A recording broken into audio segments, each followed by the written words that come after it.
What's up, everybody? Jason here. Today I'm going to talk about the Teenage Mutant Ninja Turtles, specifically their computer animated versions from Nickelodeon.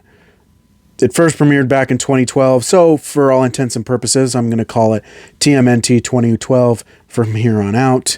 Last year was the 10th anniversary, so I decided now's a good time as any to talk about it. So let's go ahead and dive in, shall we?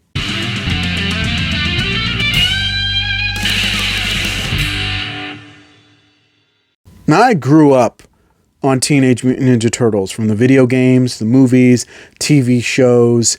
We used to rent Teenage Mutant Ninja Turtles 3 from the video store all the time. So the Teenage Mutant Ninja Turtles are very special to me. Nothing can touch the original series. That's, of course, a classic. The animated series from the early 2000s is pretty good, but to me, doesn't quite compare to the 2012 series. Rise of the Teenage Mutant Ninja Turtles is okay, and the less said about the next generation, the better. One of the big things that makes this show so good, of course, is the casting. You have Jason Biggs playing Leonardo in season 1 and 2. Jason Biggs, of course, from American Pie. They replaced him due to some controversies in season 3 with Seth Green, who I honestly preferred to Jason Biggs. When I watch some of those earlier seasons, it gets a little bit weird for me, and I start really missing Seth Green's voice and can't wait till they bring him in season 3. And honestly, the way they replaced Jason Biggs with Seth Green was very tasteful, and I really do like the way that they did that. Next up, of course, we have Sean Astin as Raphael. Now, you think Sam from Lord of the Rings and Bob from Stranger Things wouldn't make a good fit for Raphael, but honestly, I think he's one of the better interpretations of Raphael, and I honestly prefer him to some of the other versions out there. Next up, of course, you have voice acting legend Rob Paulsen as Donatello. You know him, of course, as Yakko from Animaniacs and Pinky of Pinky and the Brain, and many other things. Just look him up on IMDb. He also played the 80s version of Raphael. Then, of course, you have Greg Sipes as Michelangelo, which is pretty much a no-brainer.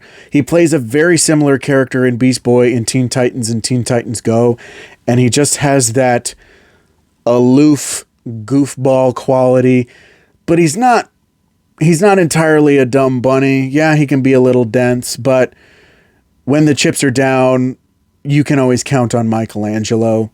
You have Mae Whitman as April O'Neil, and I really liked this version of April O'Neil. She's more of a peer because she's about the same age as the Turtles in this version than any other version. I always felt it kind of weird that an older woman would be hanging out with basically a bunch of teenage boys.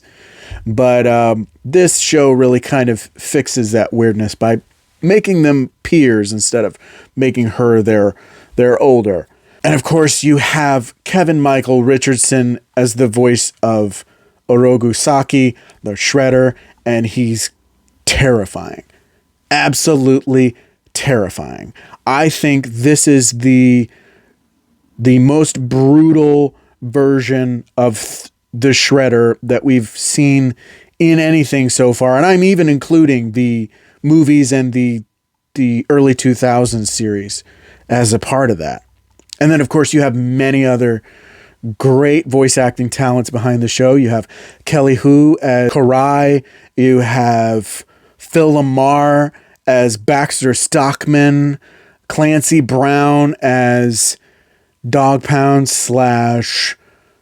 Razar. And just a bunch of other voice actors that just really, really get into their roles and fill out the cast so well. Speaking of casting, this show has some really, really great guest stars. You have David Tennant as the Fugitoid. I count him as a guest star, even though he was in several episodes throughout an entire season. Corey Feldman, who did the voice of Donatello in the original movies back in the 90s, is the voice of Slash. You have Robbie Rist, who was the voice of Michelangelo for the 90s movies, kind of doing a similar thing in Mondo Gecko whenever he made an appearance on the show. The biggest one was having the main cast from the original 80s series coming back to reprise their roles for a couple of episodes, but it's one of those shows where they don't miss with the casting. One of the big things about this show is why it works so well is it perfectly blends serious drama and goofball comedy. It's both an homage to the 80s series and the comic books all at the same time.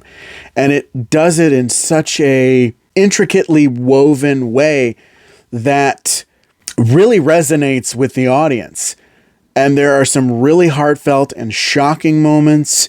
And there are some really crazy off-the-wall, silly moments as well. And it's that delicate tightrope balance, and the show just never gets old. And I wish it could have gone on forever, but of course, all good things must come to an end. One thing I really liked about this show, of course, was the animation style. The simplistic shapes for the characters, the gorgeous backgrounds. They used a lot of paintings for a lot of the wide shots of the city, and it just looks fantastic. There's a big anime influence that you can see just in a few of the character expressions and the way they move. In a lot of the action scenes, a lot of the fight scenes, they're staged a lot like those classic samurai movies. It's so gorgeous. I think this is one of the most beautiful animated shows on television. Honestly, the 2012 version of Teenage Mutant Ninja Turtles is the best series to date. It's my absolute favorite. It has lots of heart, pitch perfect casting, heart-stopping drama, and just madcap, off-the-wall silliness. It's the perfect balance between the classic 80s series and the comic books that inspired it. But that's just my opinion. Let me know what you thought of the Teenage Mutant Ninja Turtles 2012 series down in the comments. Do you agree? Do you disagree? I want to hear from you. If you liked this video, don't forget to hit the like button. If you want to see more videos, don't forget to subscribe. Click that notification bell to get updates on all my future videos. You can follow me on Facebook at J-Man's Cave, where you'll also be able to find more updates. Thank you so much for watching. I really appreciate it. And until next time, booyakasha.